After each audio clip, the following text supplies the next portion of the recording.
আসসালামু আলাইকুম ওয়া রাহমাতুল্লাহি ওয়া বারাকাতুহু। প্রিয় বন্ধুরা, আশা করি মহান আল্লাহ তাআলার অসীম দয়া ও রহমতে সবাই ভালো আছে। পাহাড়ের গুহায় আটকে পড়া তিন যুবক। একবার তিনজন লোক পথ চলছিল। এমন সময় তারা বৃষ্টিতে আক্রান্ত হলো।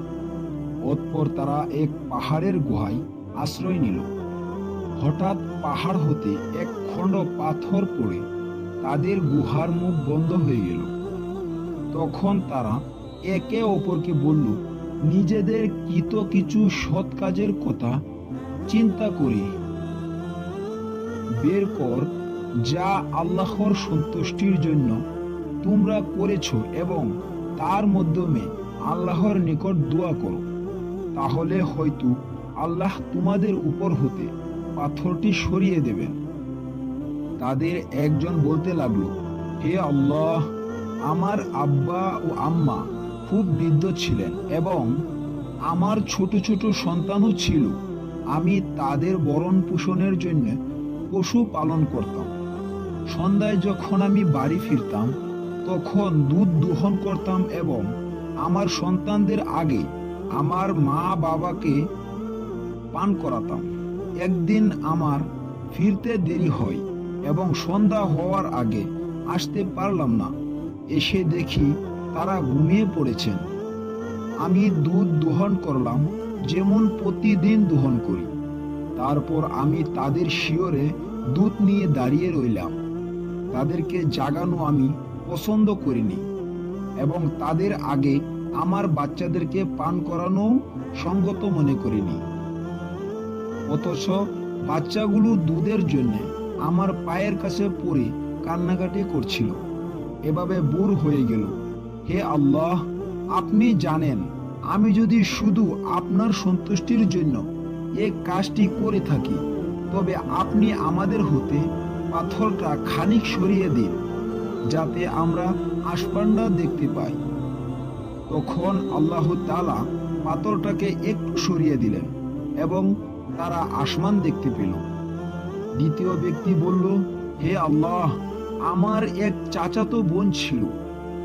পুরুষরা যেমন মহিলাদেরকে ভালোবাসে, আমি তাকে তার চেয়ে অধিক ভালোবাসতাম। একদিন আমি তার কাছে চেয়ে বসলাম, অর্থাৎ খারাপ কাজ করতে চাইলাম, কিন্তু তা সে অস্বীকার করল, যে পর্যন্ত না আমি তার জন্য 100 দিনার নিয়ে আসি। পরে চেষ্টা করে আমি তা জোগাড় করলাম এবং তার কাছে এলাম।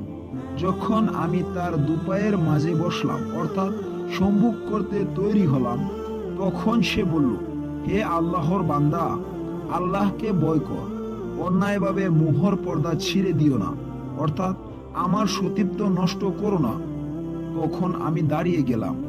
হে আল্লাহ, আপনি জানেন, আমি যদি শুধু আপনার সন্তুষ্টির জন্য এ কাজটি করে থাকি, তবে আপনি আমাদের জন্য পাথরটা সরিয়ে দিন।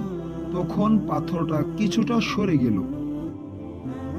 তৃতীয় ব্যক্তি বলল, হে আল্লাহ, আমি এক ফারাক চাউলের বিনিময়ে একজন শ্রমিক নিযুক্ত করেছিলাম।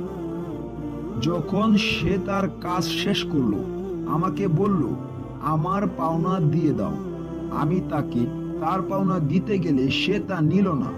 আমি তা দিয়ে কৃষিকাজ করতে লাগলাম এবং এর দ্বারা অনেক গরু ও তার রাখাল জমা করলাম। বেশ কিছুদিন পর সে আমার কাছে আসলো এবং বলল, আল্লাহকে ভয় কর, আমার মজুরি দাও। আমি বললাম, এইসব গরু ও রাখাল নিয়ে নাও। সে বলল, আল্লাহকে ভয় কর, আমার সাথে ঠাট্টা করো না। আমি বললাম, আমি তোমার সাথে ঠাট্টা করছি না, ওগুলো নিয়ে যাও। তখন সে তা নিয়ে গেল। হে আল্লাহ, আপনি জানেন, যদি আমি আপনার সন্তুষ্টি লাভের জন্য এ কাজটি করে থাকি, তবে পাথরের বাকিটুকু সরিয়ে দিন। তখন আল্লাহ তাআলা পাথরটাকে সরিয়ে দিলেন। বান্দা সুখে দুঃখে সর্বদা আল্লাহকে ডাকবে। বিপদ আপদের সময় আল্লাহকে ব্যতীত কোনো মৃত ব্যক্তি বা অন্য কাউকে ডাকা শিরিকে আকবর বা বড় শিরিক। সৎ আলেমকে উসিল হিসাবে গ্রহণ করবে। পিতা মাতার প্রতি শ্রদ্ধ ব্যবহার করতে হবে এবং স্ত্রী ও সন্তানদের উপর তাদেরকে প্রাধান্য দিতে হবে। শ্রমিককে তার ন্যায্য পাওনা প্রদান করতে হবে।